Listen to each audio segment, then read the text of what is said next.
We are going to analyze the song Something Wonderful from The King and I today, Rodgers and Hammerstein. I was very excited to analyze this song until I realized that it was often lumped in with a problematic song type that is all too common in musical theater. The Stand By Your Man ballad. I'm not a huge Stand By Your Man ballad fan. What's the use of wondering if he's good or if he's bad, or if you like the way he wears his hat? Oh, what's the use of wondering if he's good or if he's bad? He's your fella and you love him, that's all there is to that. As long as life is long, I'll love him right or wrong. And somehow I'll be strong as long as he needs me. Yeah, until he beats me to death. He's no good, but I am no good without him.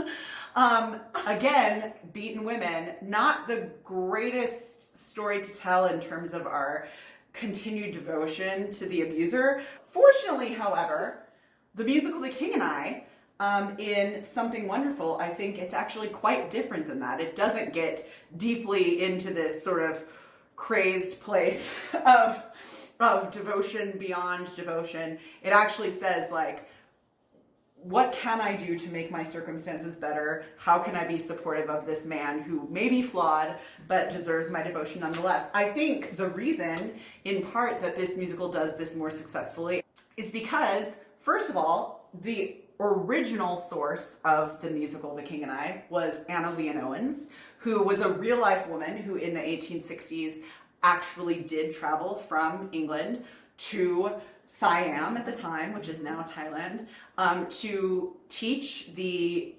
children of the king both the English customs and the English language so that they would not be barbarians. And then Margaret Landon looked at those original pieces that Anna Leon Owens had written, and she did more research to look into more the Siamese perspectives and to put some more context into the books. And then it was Fanny Holtzman, who was a theatrical lawyer in the 1940s and coming up on 1951 when this musical came out. She was looking for work for Gertrude Lawrence. So again, we have Anna Leon Owens leading into Margaret Landon, leading into Fanny Holtzman, leading into Gertrude Lawrence. The vehicle for her filtered through a lot of women for this story to be told.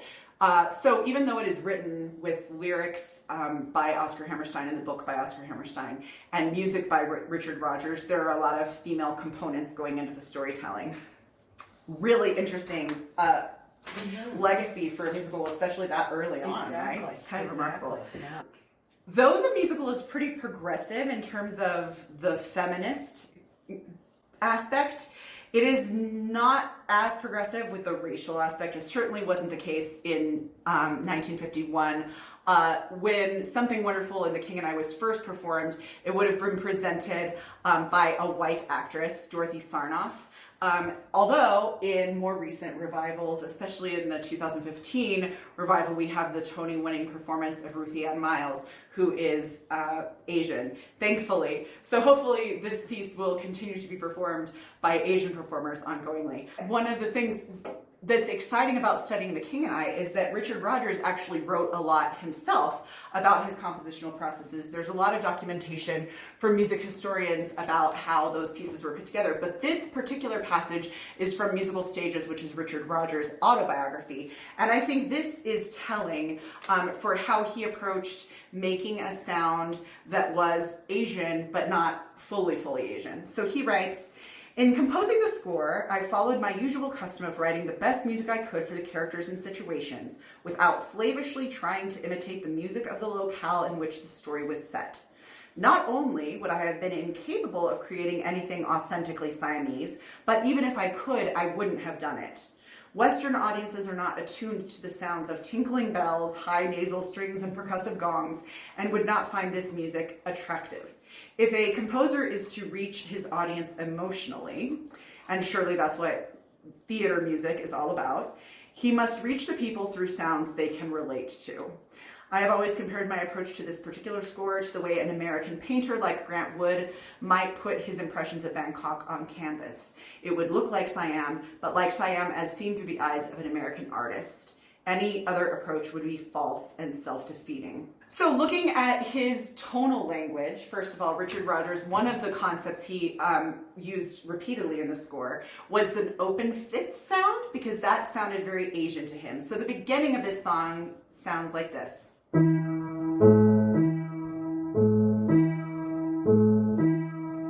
We're just hearing a repeated open fifth that leads into our recitative.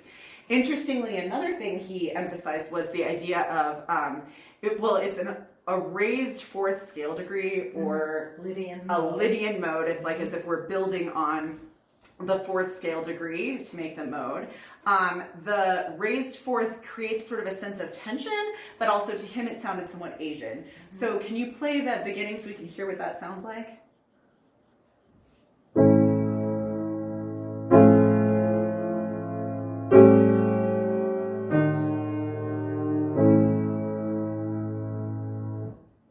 And if we just hear the degrees.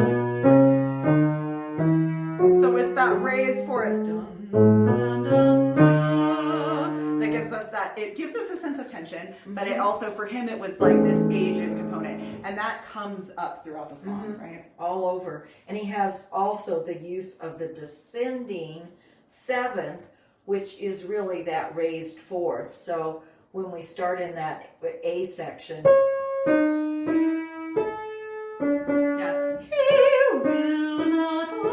that's a descending seventh. So we get, but it's also going to that raised fourth. And he writes it on the second beat, not the first beat. Yes, I think he is showing with this that Lady Cheng doesn't really have a lot of authority.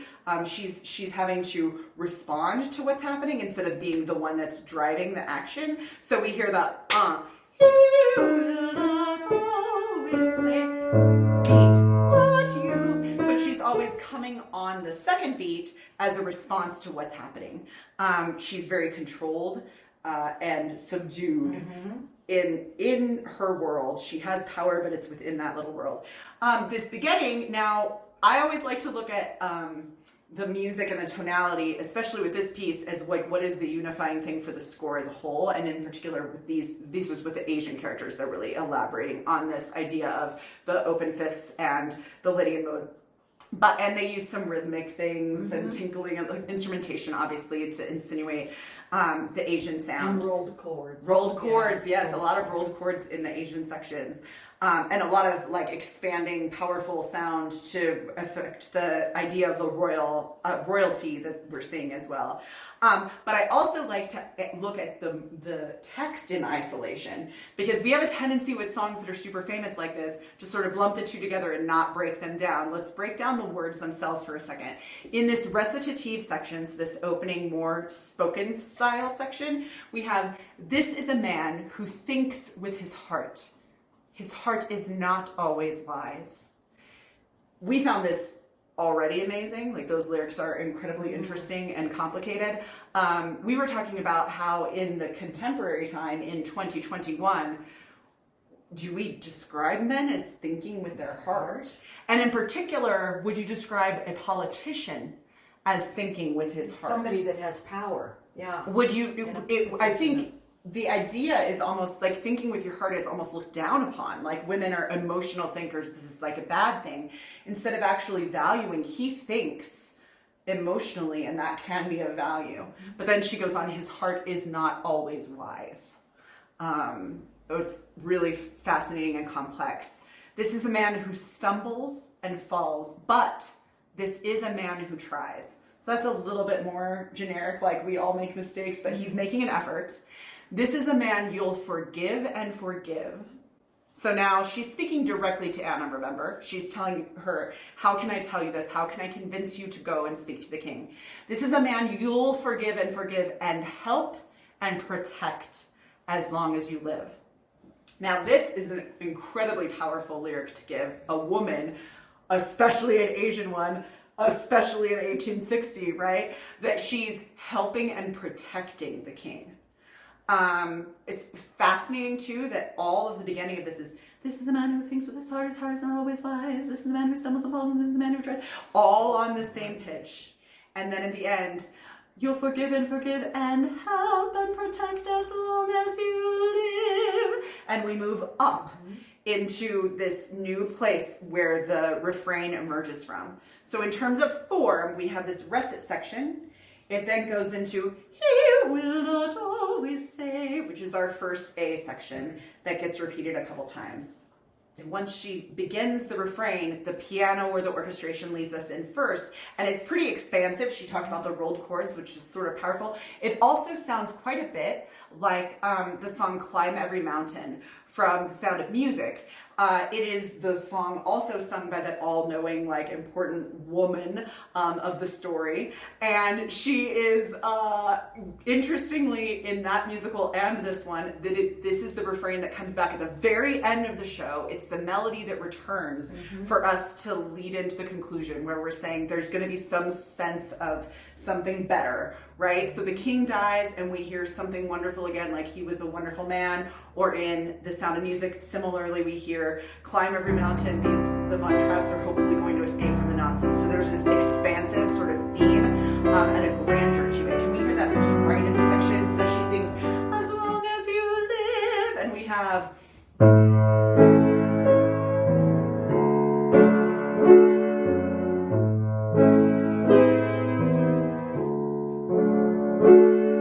So although Lady Chang doesn't begin her thoughts immediately, she has a moment to compose herself. That moment is powerful. We hear power in that moment, and not a discontent, but like a resolve and a strength. So we have, he will not always say what you would have him say, but now and then he'll say something. Okay, when we sing something wonderful the first two times, it melodically resolves a little bit, but does not harmonically resolve. We get a 5 chord underneath it. So it can't end there. We get the sense that we're always heading forward. She hasn't finished what she needs to tell us. Now and then he'll say something wonderful. The thoughtless things he'll do will hurt and worry you. Then all at once, he'll do something wonderful. And this time it goes, wonderful, he has 1,000 dreams, and sort of spills over like a waterfall. We get, he'll do something wonderful, he has 1,000 dreams. The tonality here changes. Yes, it does. We get a bunch of major chords that really aren't in the key.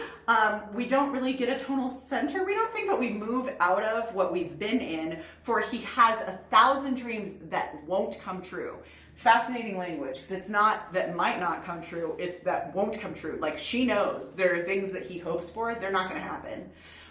You know that he believes in them, and that's enough for you. Now, she's saying this to Anna, but we kind of think she's also talking about herself. She believes in the things that he's dreaming, and that's enough for her. Now, this line could be problematic. If you practice speaking your text, which you always should before you sing a song, it could be, you know that he believes in them, and that's enough for you. You could say that quite seriously, like, that's enough, everything's fine. But I really think the music undercuts the notion that it's okay, that you're satisfied with just knowing he believes in his dreams that won't come true. It has a little tweak in the harmony and melody. It sounds not true. We hear, you know that he believes in them, and that's enough for you. The shape of that suggests it is really not enough. She is trying to find as much comfort as she can in these things, but there's a lack of full resolution or satisfaction in the circumstances. You'll always go along, defend him when he's wrong, little Tammy Wynette, and tell him when he's strong, he is wonderful. Tell him when he's strong. Don't tell him all the time. Tell him when he's doing a good job, he is wonderful.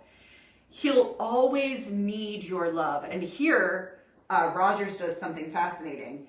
He'll always need your love is the highest note in the whole song. He'll always need your love. Wow. It's not the end of the song, and it's on the word need. So there's this sense of tension and also a sense of importance in Lady Chang. And so he'll get your love. A little bit of tricky language because It the insinuation is he's definitely going to get your love, doesn't matter whether you want to give it to him or not, which is certainly a problematic thing to say to Anna Leonowens, but at the same time, characters that are not doing what the king wants straight up get burned at the stake in the original version of this story. So there is a sense that, like, doesn't matter how many wives he has, things are going to go the way they're supposed to go for him. So do what you can to make the circumstances work for you. A man who needs your love can be wonderful. Now, Ginny and I found this line particularly incredible. The word choice of can be wonderful. Not that he is wonderful. Or will be. No. But, or maybe, but it can be. It's up to you, kind of. Mm-hmm. You get to decide how you handle things. Which in this culture gave you some power. Yeah, how are you going to respond? Yeah. And if you're able to communicate with him and be respectful towards him in ways that he feels like maybe this will be a really rewarding relationship for you. She's found reward in it, Lady Chang has, and she's communicating to Anna it's possible for you as well. Now, the ending of this is particularly interesting if you're performing with a pianist as opposed to an orchestra, because the orchestration indicates that it should crescendo through the final chords into fortissimo, actually, like a loud sound. But of course, that a piano is not able to do that on a sustain. And so you won't hear that build. But you will hear that the tonal resolution doesn't come until the piano, not the vocal line. So she sings, can be wonderful. Again, not a grandiose note. It's not, can be, you know, the big ending. Can be wonderful. And then her voice can grow in absence of an orchestra being able to do so, to show some level of conviction and resolution that then comes with the chord change, the little melodic echo in the piano part.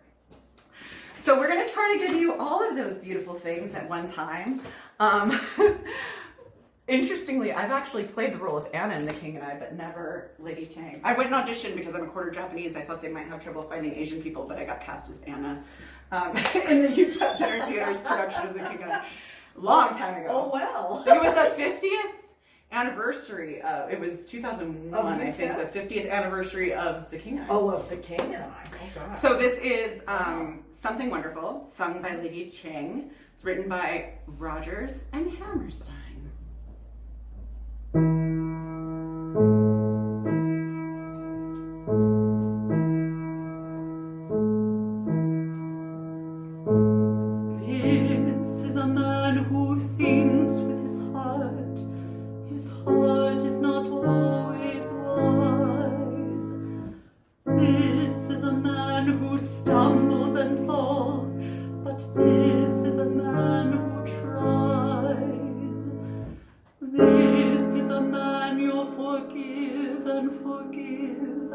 And help and protect as long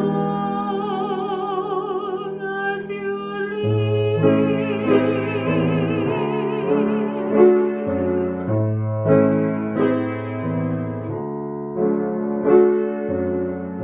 He will not always say what you would have him say. But now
Thank you, Ginny. Thank you, Megan.